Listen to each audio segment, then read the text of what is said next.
So I'm really happy to introduce Simone Smala. She did our the first LTF last year on generative AI and chat GPT. And as we were saying before, so much has happened in 1 year. It's great to get an update today. So welcome to the people online as well. Thank you for joining us. So thank you very much, Simone. Thank you, Lee. That's very nice of you to introduce me like this. And I really must say, so many things have happened. We'll try to capture a few of them, but I have to start basically by saying what I'm saying today might be different next week. And this is one of the things we have learned, haven't we, during the last year, of how things happen, etc. It's just such a speed. I would also like to introduce my co-presenter, Franciele Spinelli, who is the up-and-coming new generation of language teachers. Franciele is doing a PhD in AI, languages, TEQSA, self-regulated learning, so a lot of different things. She's also got experience with teaching methodology in classrooms, language teaching methodology in classrooms, and I'm very happy to have Franciele here with me today because she has actually done, in the middle part of what we are going to talk about, she's done the thematic analysis of this, which was fantastic. So I'm just going to jump right in. So I'm just going to leave that. So let's have a look at what happened in 2023. So if you remember, the first knee-jerk reaction after ChatGPT coming out was a lot of education departments across the world actually banning ChatGPT and banning everyone from using it. Meanwhile, everyone was using it anyway. So and then was sort of like, we can see that wasn't working. By February there were like 100 million users of ChatGPT, and I have no idea how many there are now, but it must be a lot.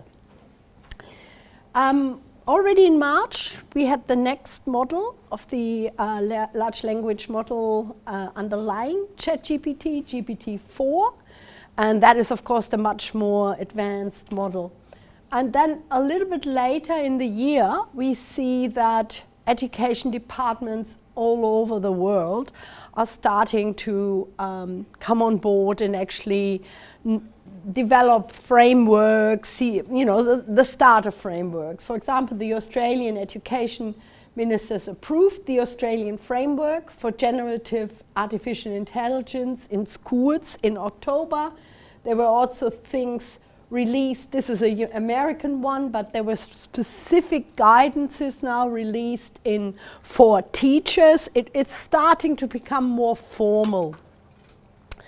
The Teach AI guidance for schools toolkit that I'm mentioning here, and the link is on there as well. And if you type in Teach AI guidance for school kids, school toolkit, you get there immediately. It includes, for example, a nice overview of the potential benefits of AI in education, as well as the potential risks of AI in education. And we are most of us are now quite familiar with those, the kind of content differentiation that AI allows us to do, but also the dangers around privacy, biases, and so on.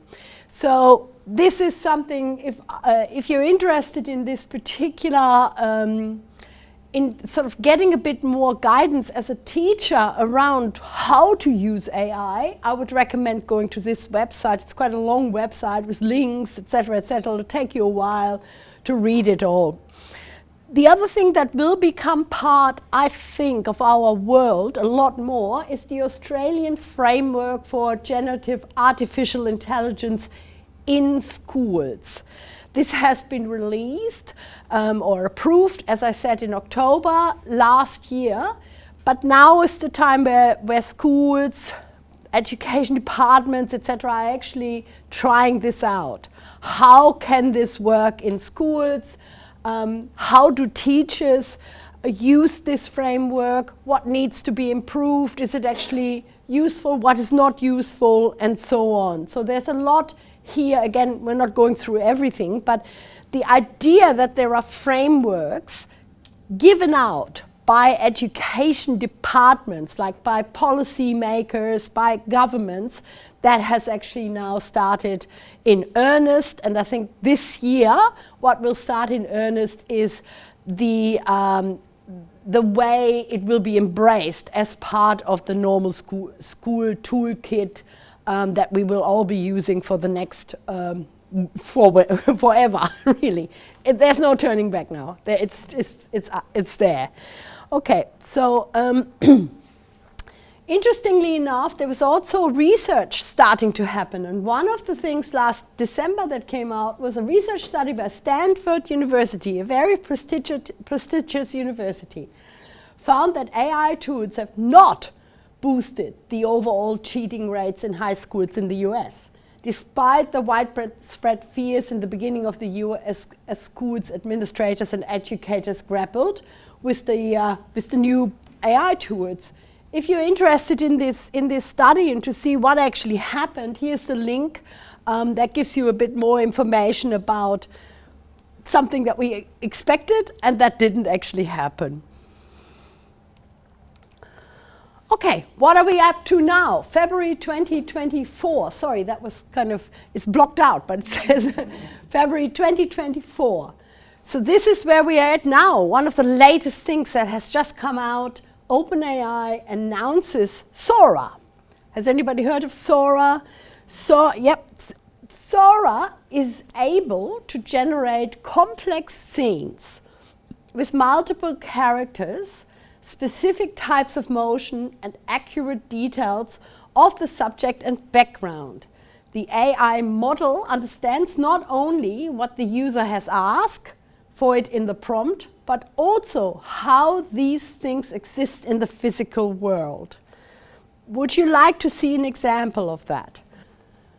Right, this has all been created by a prompt and a generative AI. So this is a video, ostensibly, of somebody walking through Tokyo, but no camera has been involved in this. Okay, just AI. Now, another example, I kind of thought this was a good example to start with because many of you are Japanese teachers, so you can kind of fake Tokyo now. Okay, this is another example. This is a historical footage of California during the gold rush. What? Okay. That's great. Completely generated by artificial intelligence. So I was going to ask this. Do they use images that are already They must. existed and They must. right? And then maybe modify some things and stuff? They mesh it up. They find lots and lots of things. None of these frames might exist in real life, but they've meshed up lots and lots of information they've found. Information that is existent, they create whatever. That's right, but it's none of these frames might be as we see it here, but the AI is possible to see patterns and ways, etc., and will create it. And another example is this one, fully with dust and everything.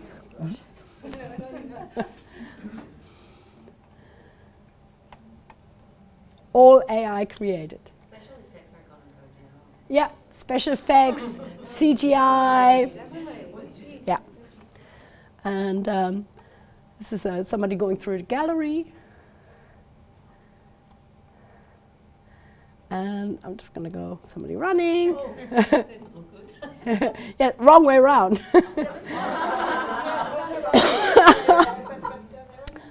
This is for our Italian teachers. This is Burano. Burano. Okay.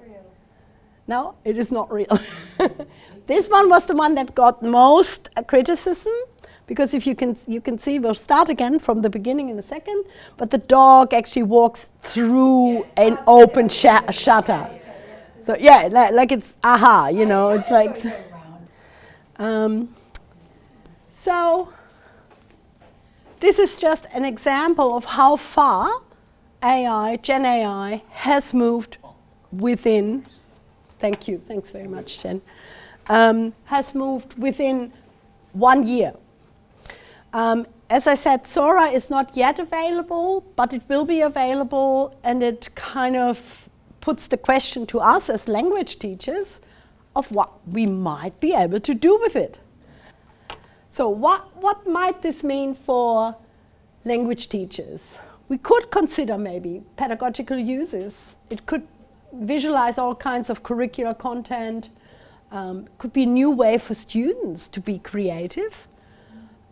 Could be used as a storyboard, for example, to plan journeys, you know, to imagine and visualize things like this. But of course, there are huge concerns as well. And the main concern for me is that there's no obvious watermark or similar things that it is fake. This is not Tokyo.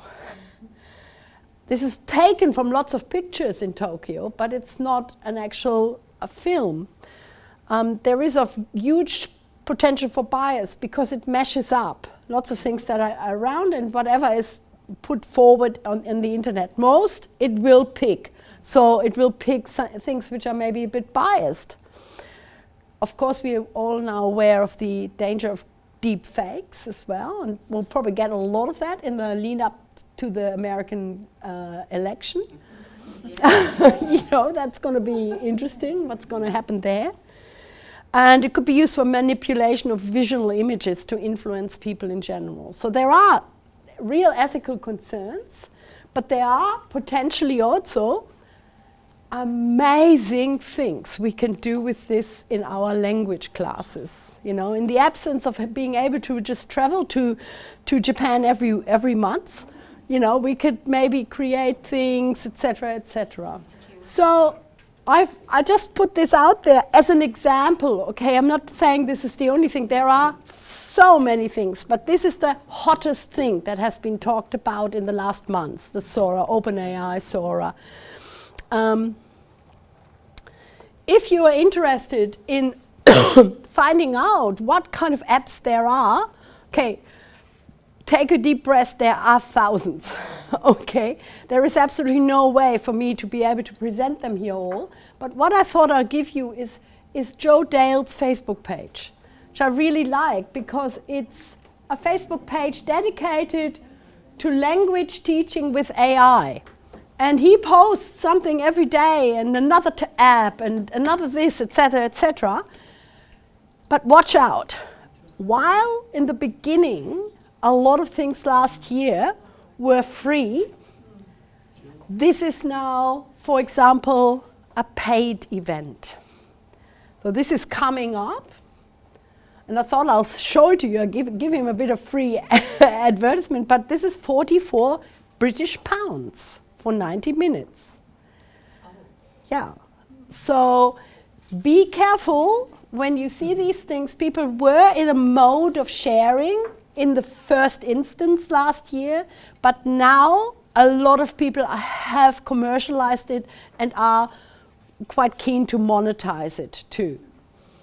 So there are things like this available, and this Joe Dale's language page on Facebook is a really good, it's got about 3,000 people on it, and they share freely. They share a lot of free stuff as well. But Joe himself does monetize this and offers things like this. And we kind of can't really blame him because he puts a lot of work in as well. Can you put the next slide? Thank you.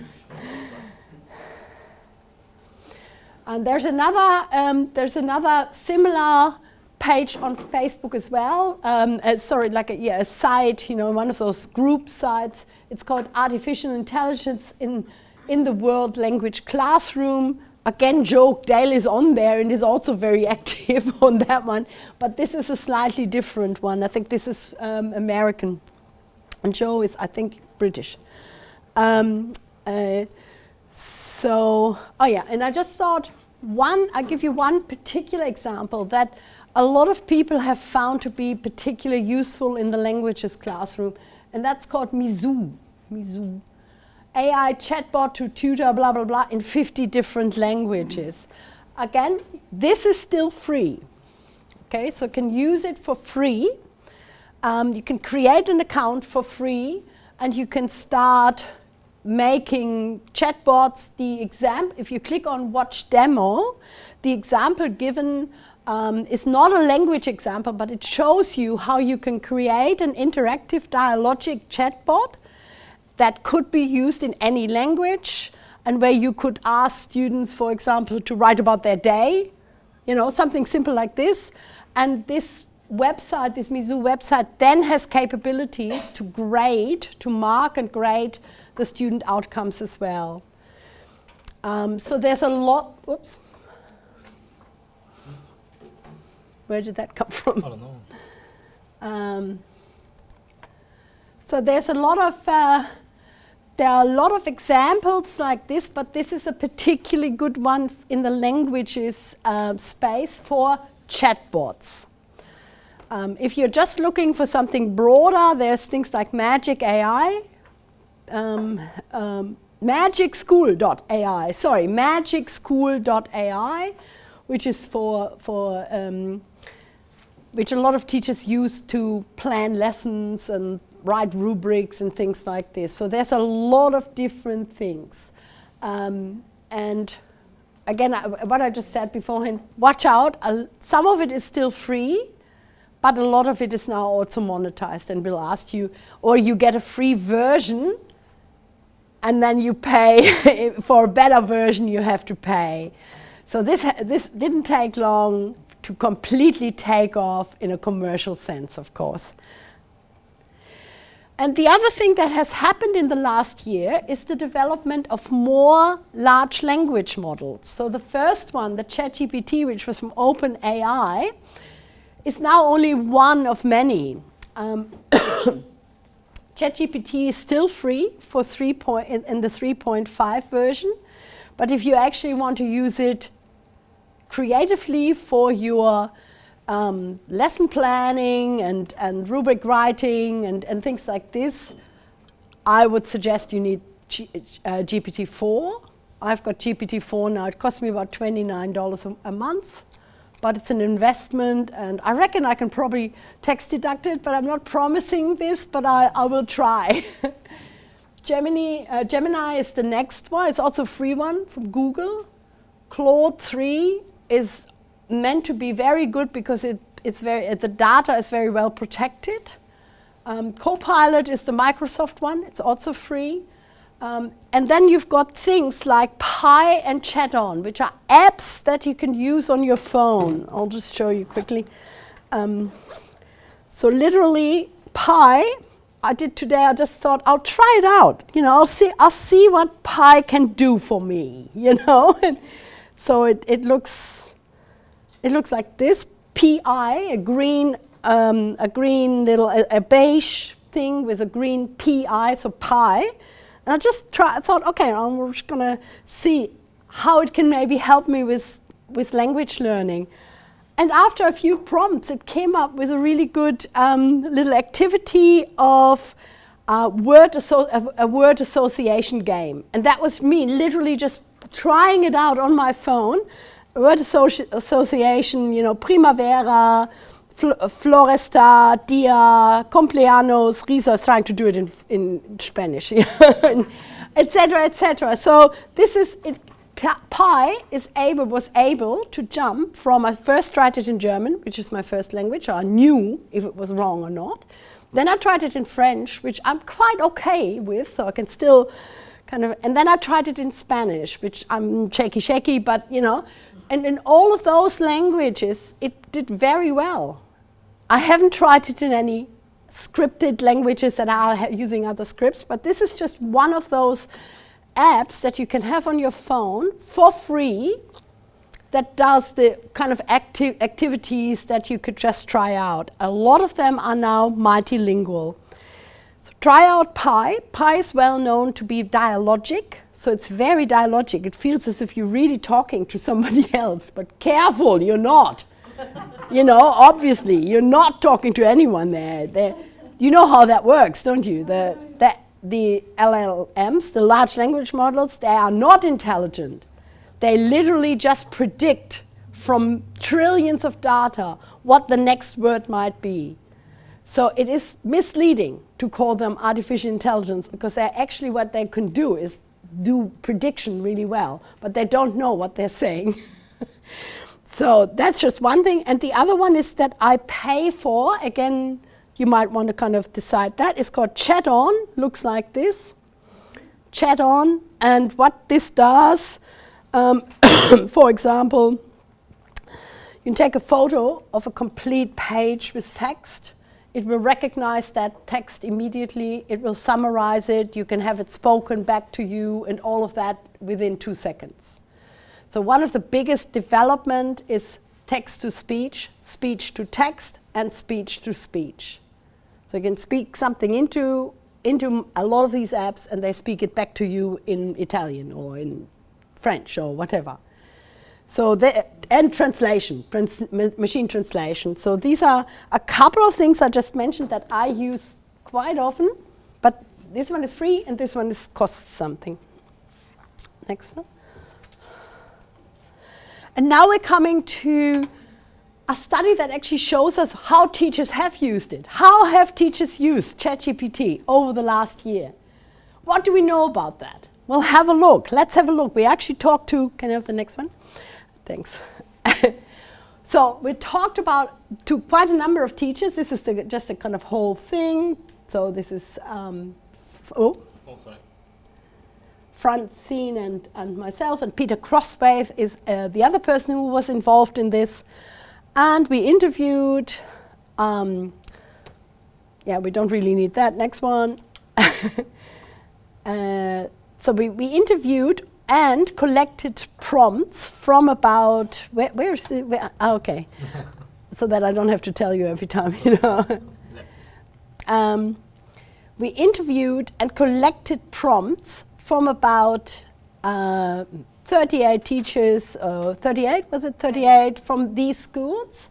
There were several independent schools. There was a virtual STEM academy, First Nations, Solid STEM Pathway, etc., etc. So a collection of private schools, state schools, indigenous schools, etc., etc. We try to get an overview. We didn't have a lot of rural schools, though. That was one of the problems, because it would be really interesting to see how regional and rural teachers use ChatGPT. I'm trying to get to the actual slide. I'm trying to get to the slide maybe. Okay, so here we are. So what we did, we collected 252 prompts from 38 teachers. They wrote down the prompts that they gave ChatGPT, right? Plus they indicated what it was for, which subject area, and they indicated things like general capabilities from the Australian curriculum. They linked it to general capabilities and just gave comments about it as well. Did it work? Was it not very good? What did it help us with, etc. So we've got a good view now of how teachers, 38 teachers over the whole of last year, used ChatGPT. So when you say they linked it to the learning area and the general capabilities, etc., did they type those words in as part of the prompt? No. So we have to go back again. No, it was clickable. So there was a whole this. So they were able to click this, and then there was another part in the survey where they clicked. See, this is number 6. This is number 3. So in the middle of it, they could click if it linked to any of the general capabilities. Sometimes, they chose more than one. Because sometimes as it was, of course, one prompt could be used for English, but also for maths. I don't know, random example, but they clicked sometimes more than. Yeah. But while asking, I don't know if it's ChatGPT, but while asking ChatGPT if you want it to link, you can actually do that. Like yes, absolutely. Take into account these whatever. Absolutely, and particularly if you use ChatGPT 4, you can actually ask it to use any information from the Australian curriculum because it goes to Copilot, and it uses Copilot, and it accesses the Australian curriculum now. We weren't that far yet then. But you can still actually, in the previous version, couldn't you actually like copy it from wherever you wanted to, copy into JustGPT and say, and take into account this? Yes. And then not JustGPT wouldn't go into the website, but if you copy it there, you can actually use it. That's right, and that's what a lot of them did as well, in their prompts as well, and they gave us the prompts. We have those 253 prompts, including any commands or prompts like that. Yeah. And then also sort of like an evaluation how well it worked.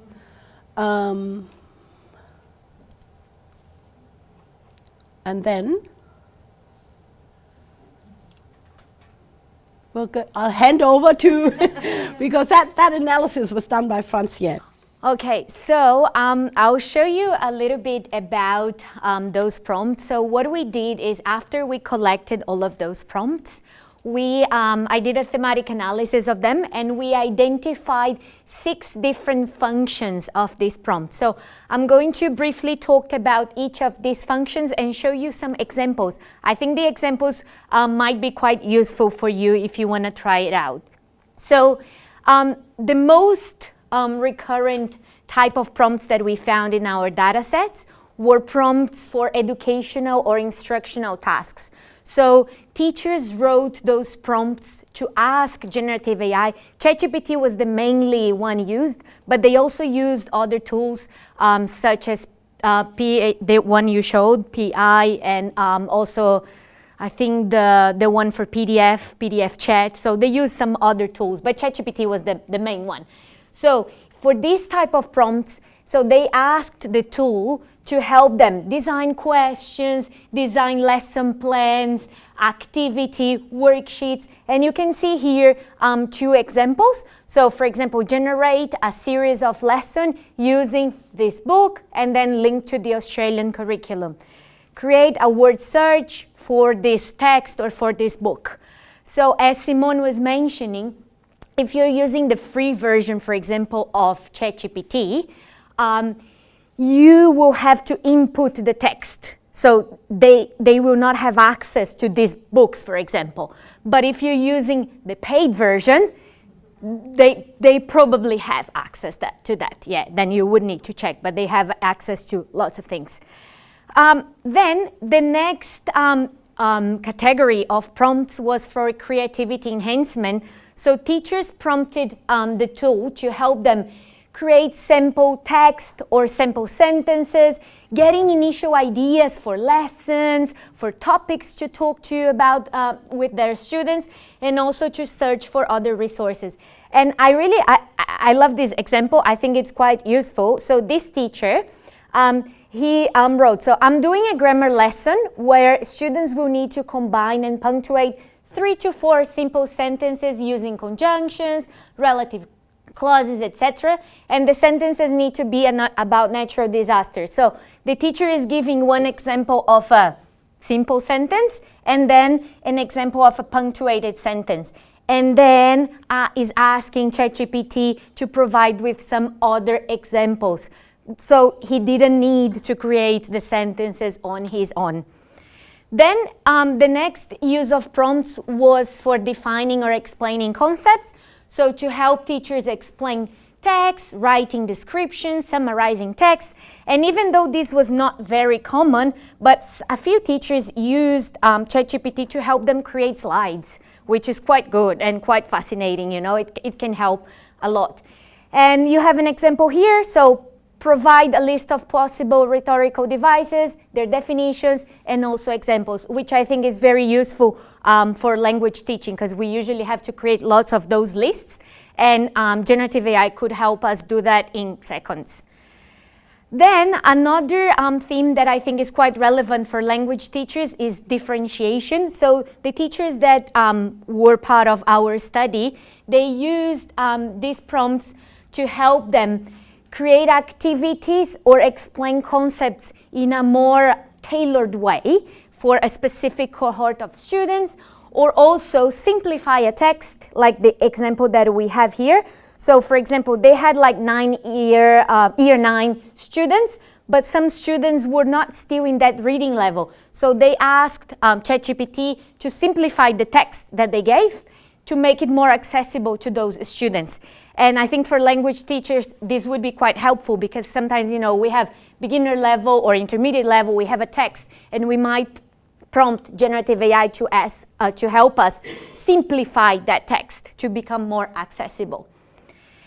And then teachers also used it to help them with assessment tasks, so designing tasks, to help them provide feedback to students, getting exemplars that students would be able to use to study for the assessment or to base their assessment on that. And you have here some examples like generate a 5-point rubric or create an assessment for year 7 students to introduce themselves to a Japanese person for the first time. So a few examples. And then the last use of the prompts were for administrative tasks. So teachers using like generative AI to help them write report cards, write training materials. And this here, we only had one example, but it's quite interesting, sorting students into groups. So this teacher, they had like a list of students who had selected their preferences, their interests, and some skills they would like to develop. And then based on that list, of course, they anonymized, they didn't put students' name on generative AI. Generative AI helped them to sort those students into groups. So, you know, like to make that process a bit faster. And then, yeah, you have like the example. So write a short blurb for a participation certificate, write a school report. School report was one of the most common uses in our data set.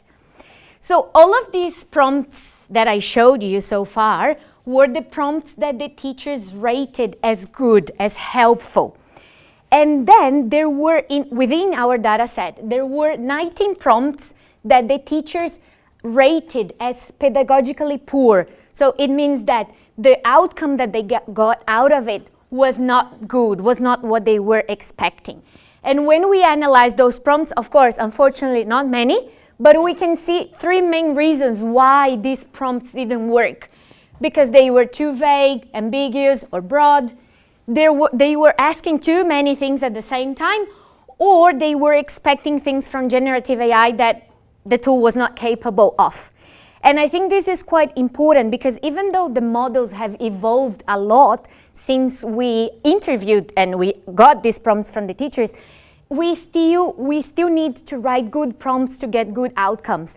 And a lot of teachers, I remember we talked to a lot of them, they were complaining, but it doesn't do what I want. I don't get what I want. And then I was asking, but what are you writing? What is your prompt? And then we analyzed the prompt. Yeah, the prompt was not that good. So sometimes it's not the machine's fault. It might be the prompt that is not that good. So for example, like this one, write EALD report comments. It's so vague, you know, like the outcome you're going to get it will be vague as well. Or this here, the teacher is expecting generative AI to have access to this program Scratch, but it doesn't have, so it's not going to be able to generate what the teacher is asking it for. And then, at the same time that we were collecting the prompts, we also interviewed the teachers. There were 2 rounds of interviews, but I'm just going to report the findings from the first stage. So we did these interviews and we were able to find these 6 main themes. So I'm going to talk about them briefly with some examples as well for you. So one of the themes that we found is that teachers talked a lot about their first impressions with AI. We conducted these interviews in August, September last year. So generative AI was quite new for a lot of them. And as you can see, a lot of them were like, wow, this is amazing. This is going to change my way of teaching. And a lot of them were talking about the ability to help students with difficulties, with learning needs. And they became quite obsessed with that. So we have quite a lot of themes. I'm not going to talk about all of them, but it's just to show you. And a lot of teachers also talked about the need to master the prompt to get good outcomes. They also talking about the need to embrace it rather than ban it. And some teachers also talked about generative AI as just another tool, something else that we have in our toolkit as teachers to use and to maybe improve our teaching practices.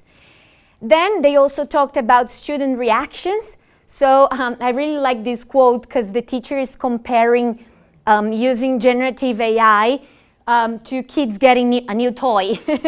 So he said that he was playing around with the kids and the kids just wanted to ask questions, try it, and see if it works, it doesn't work. So they were quite enthusiastic about it.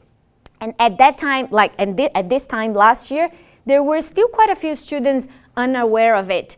So I remember last year a lot of teachers were panicking, oh, all the students are going to use it. But still, a lot of students don't know about it. You would be surprised. And yeah, we could see that. Then this is very similar to the prompts that I showed you. So teachers were talking about how they were integrating these tools, how they were using them in their pedagogical practices.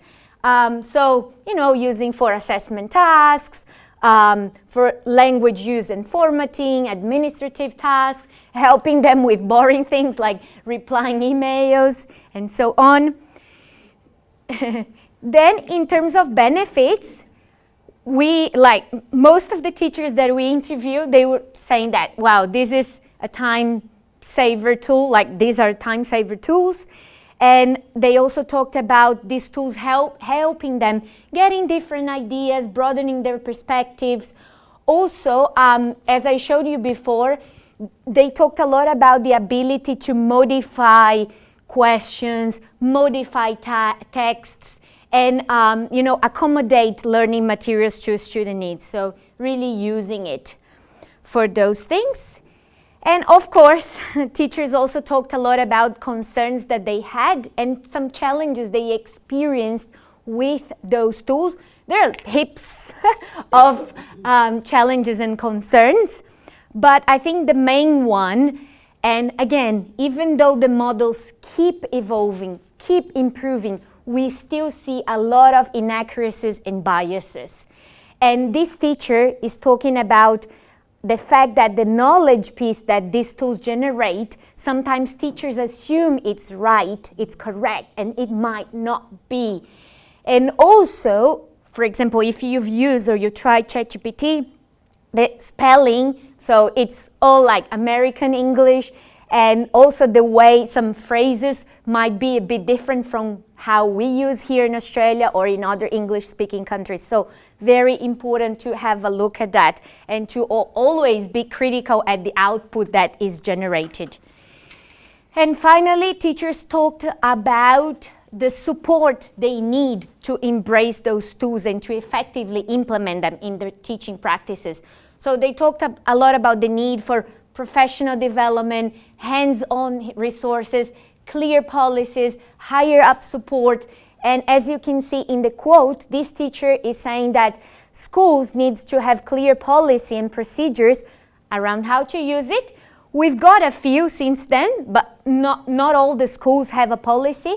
And also, this needs to be consistent across the state and across Australia. So while some schools are embracing it, are letting students use, other schools are banning it or do not have access to the technology. So we can see kind of an equity issue, and some teachers commented on that and the need to work on those before we can embrace the technology.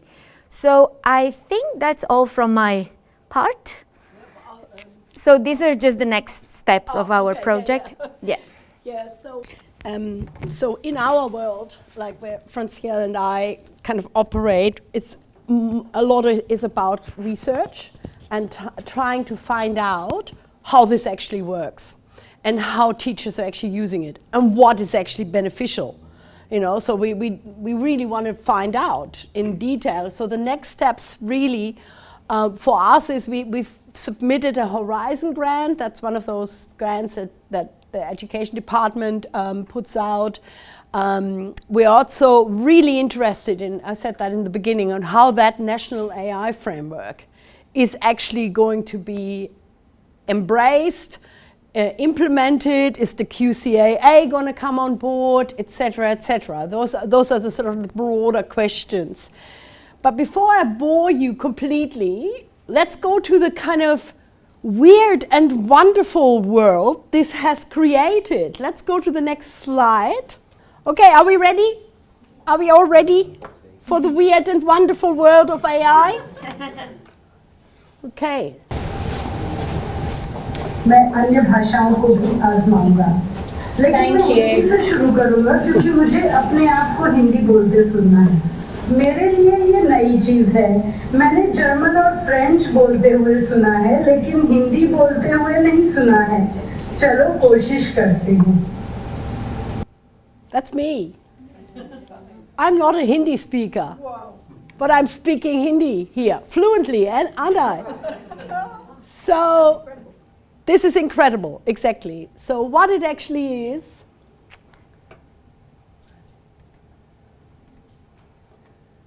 it's an app called HeyGen, AI Video Translator.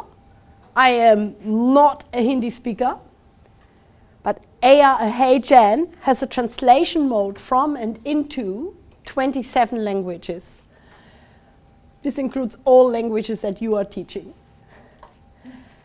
It identified my voice, my actual voice, and it uses it in the translated version. It adapts the video with the translated version, so they cut away a couple of things if there was, no language or something like this. So it actually did, and do you know how long this took? The whole process, me taking an English video of myself, going blah, blah, blah, I'm not a Hindi speaker, but I speak German and French, and blah, blah, blah, blah, putting it through this HeyGen AI video translator and getting the Hindi version out, 10 minutes. No kidding. This is where we are at with machine translation. And have you had a Hindi speaker listen to that? Absolutely. And it's good? Yes, it's perfect. So there was one mistake, or not mistake, but so in Hindi, and obviously I didn't know that because I couldn't verify this. I had nothing to do with the translation, In Hindi, when you speak as a woman, there are slightly different verb forms than when you speak as a man, and apparently I speak as a man in here. And I sent a message to the HeyGen founders and said, this is what happened, and they acknowledged it, etc., etc. So there are these two young guys somewhere in San Francisco or Seattle, or one of those places, And it is absolutely mind-boggling what is possible. So this is, I wanted to scare you. I want to scare you with that. Because what this actually means is, if we just look at language learning and teaching in a utilitarian way, and I think that's possibly my next slide, so I might just kind of go over. No, I'm giving you more. I'm scaring you more. But what I will be talking about in a sec is, if we just look at language learning in a utilitarian way, then we probably are fighting an uphill battle. Because machine translation has gone so far now, it is absolutely mind-boggling. So my next slide is about things that have happened in the last year. You now have real-time translation on digital communication platforms, chatbots, video conferencing tools, customer support system. You speak into it in English and it comes out in Japanese.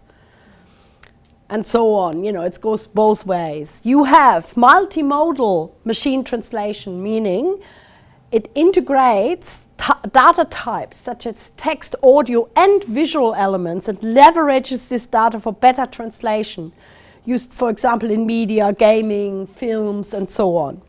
Plus, there are adaptive machine translation models which use self-learning algorithms, and they're getting better and better at those translations. So we are all feeling negative now? Because that is the world, okay? So there's nothing we can do about it. I'm going to Lithuania later in the year to give a presentation about this as well. I'll be taking my phone with me, and that's all I need. I have on my phone, I Google a virtual reality or adaptive reality Google Translator. I can hover that over everything, and it gives me the translation straight away. Okay, so we have to literally digest that before I get to the next spot. This is what it is. I'm going to say it now, but no one needs to learn a language anymore. I don't need to learn Lithuanian. I can just go to Lithuania with my phone. Of course, that I say these to really get people, you know, because I think that is not true. From my point of view, there are many reasons to learn a language, but the utilitarian way, you get a job with it, you can travel, you know, that sort of stuff, I think that's finished. I think instead, we need to absolutely pivot back. We can't compete if we see languages and language learning only or predominantly in this utilitarian way. You know, jobs ready, travel, English is enough is the other thing. You know, we're fighting against English being everywhere and being the first one. I think we need to pivot back to the much deeper and humanities-based reason for learning languages. We need to refocus on the transformative power of learning a language. That, to me, is the most important thing now. We need to come back to that, and it's not that we just come back to that. I think this is actually our moment as language teachers. Languages give us a transformative experience. They can give us profound changes in personal perspectives, skills, and understanding. Remember back when you started to learn your languages and you had these moments where you thought, wow, that's amazing. I'm actually a different person now because I have learned this particular aspect. When we encounter new languages, we always have these pivotal moments that significantly influence our intellectual, social, and personal development. Think about it. You've met people from all sorts of different places. You have had that experience of developing yourself because you've read Marcel Proust and you thought about the meaning of time. I don't know, this, for example, you know. I feel that languages actually support new ideas, deeper, more nuanced understanding of the world around us, and actually make us more informed citizens. And that is so important in our time now, where there is so much bias and there is so much, you know, like polarity and so on. We engage with diverse ideas and people facing challenging academic work. It's cognitively challenging as well. Often participating in extracurricular activities. How many people have traveled because of learning a language, etc. And navigating personal independence, for example, during exchange trips. Languages might alter our career path, even if we don't use languages on a daily basis. Because if you look at the people you have taught, it's not a huge percentage of them that will use that language on a daily basis in their work. But a lot of them might have pivoted towards a certain area because they have learned something in the language, or they've had an opportunity overseas to learn about something new and they then went in that direction, and so on. It gives us enhanced worldviews and deepens that sort of self-awareness by making us think about previously unconscious areas, like, for example, the use of our first language. And we've all heard these ideas before. We've heard them, for example, in intercultural learning. We've come across these ideas these ideas are not new. They're based on humanistic ideals of forming a young mind, and that is a German word, Bildung, which means forming. And Bildung is also the German word for education. So the whole idea of education is forming a mind around principles like critical thinking, informed citizenship, self-regulated and independent learning, a values-based education, the ability to communicate, and that intercultural learning. So I think this is, in all of this kind of AI talk, I actually feel that language teaching needs to seize the moment. But it has to come from a base of knowledge and not kind of acknowledging what's going on in terms of machine translations and AI, etc., etc. AI, machine translation, all that is here. It's not going away, and it's freaking everybody out. There's a strong sense that AI capabilities might make us lose sight of what it is to be human. And I personally feel that we need to reframe language learning as a profoundly human experience, something that literally makes us a better person. That is sort of what I feel is actually our call now as language teachers. Sure, we should get on board with the prompts and the ChatGPT and how to use AI.